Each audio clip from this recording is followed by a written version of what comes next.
पाकिस्तान 'ਚ पंजाबी कॉन्फ्रेंसां दे सब तो वड्डे नैटवर्क पंजाबी नैशनलिस्ट फोरम वालों जी आयां नूं। गुजरातियां ते राजस्थानियां नूं मुहाजिर दे नां ते इस्तेमाल कीता जा रहा है। मुहाजिर कौमी मूवमेंट MQM हुण मुतहदा कौमी मूवमेंट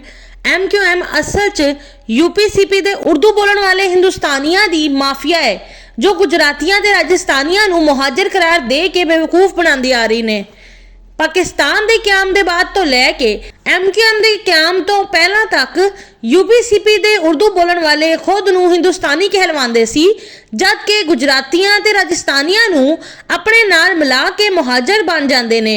लेकिन सिंध च रहण वाले पंजाबियां ते पठाना तो मिलदे ते अपने आप नूं नान सिंधी कहलवांदे सी। UPCP के उर्दू बोलण वाले हिंदुस्तानियां ने MQM के क्याम तो पहला गुजरातियां ते राजस्थानियां नूं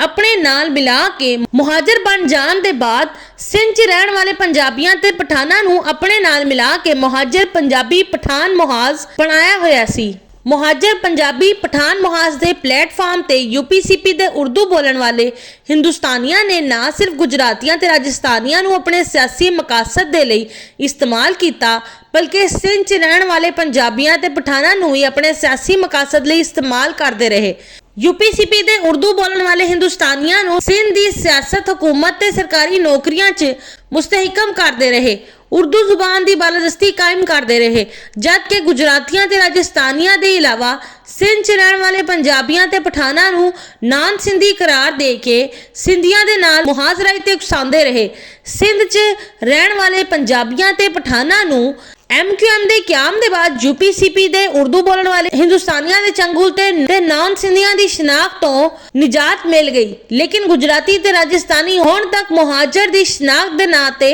UPCP दे उर्दू बोलण वाले हिंदुस्तानियां दे चंगुल च फसे हुए ने।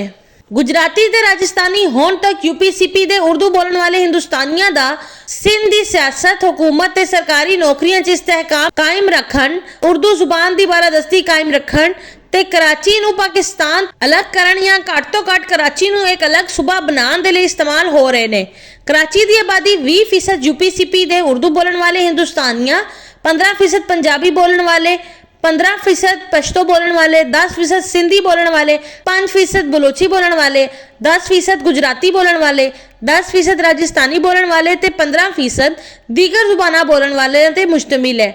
गो के पंजाबियां, पठाना, सिंधियां, बलोचां ते दीगर दी कराची च आबादी 60% है। गुजरातियां ते राजस्थानियां दी आबादी 20% है। पंजाबियां, पठाना, सिंधियां, बलोचां, गुजरातियां, राजस्थानियां ते दीगर दी कराची च आबादी 80% है, जो कि नॉन उर्दू स्पीकिंग ने। लेकिन 20% UPCP दे उर्दू बोलण वाले हिंदुस्तानियां ने कराची दे 20% नॉन उर्दू स्पीकिंग गुजरातियां ते राजस्थानियां नूं मुहाजिर करार दे के कराची च अपनी आबादी 20% तो बढ़ा के